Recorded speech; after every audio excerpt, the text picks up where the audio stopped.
Isa sa mga favorite naming karinderya ngayon ay itong Jerry's Kambingan sa Taytay Rizal. Fixed sa 160 pesos ang per ulam nila, 20 pesos naman yung rice. Pero grabe, sobrang sarap talaga dito. Palaging madaming tao dito kapag pumupunta kami, especially kapag namamalengke kami sa Taytay or pumupunta sa Tiangge.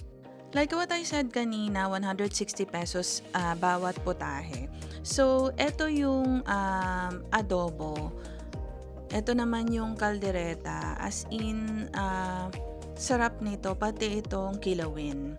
Tapos sobrang sulit ng kanilang sabaw, pati yung rice nila. Yung sabaw nga pa na nila, sabaw ng papaitan at saka sinampalukan. So, free lang yung mga yan. Kung iisipin mo, baka mahal yung 160 pesos, 'di ba? Bilang karenderya sila. Pero sobrang sarap kasi nung luto nila. Tapos hindi nila tinipid yung servings nila.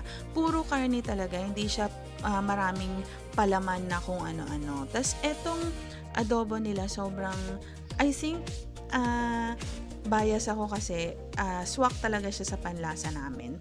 Tapos, etong sabaw niya, yung sabaw talaga ng papaitan, kahit nakailang balik na kami dito, free yan.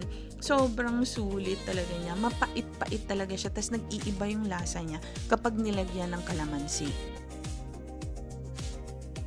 Tapos yung isa nilang free soup ay sinampalukan. Ang sarap din talaga niya. Hindi siya yung mga chemicals lang.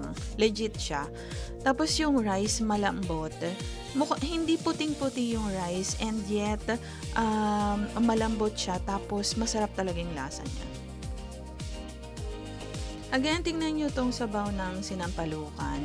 Ano siya, in between siya ng, medyo may creaminess siya. Hindi siya chemical. So, ayun, legit talaga siya.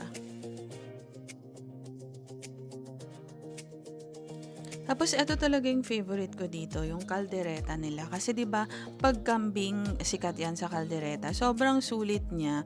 4 kami, 3 potahe. Sobrang kasyang-kasya sa amin. Ang sarap nung kaldereta, guys. Bias ako dito. Pasensya na kayo. At ito naman yung bias ng asawa ko at mga anak ko, yung kilawin, as in, sulit siya sa 160. Ito yung tipo ng food trip experience na hindi ako nanghihinayang sa ipinangbayad ko sa ulam kasi sobrang sulit naman niya talaga. Maraming parokyanong pumipila at pumupunta dito pero don't worry kasi mabilis naman silang mag-serve. Malapit ito sa palengke ng Taytay at sa mga Tiangge. If you found value sa video na to, please consider subscribing and hit the notification bell. Salamat po sa inyong suporta. Bye!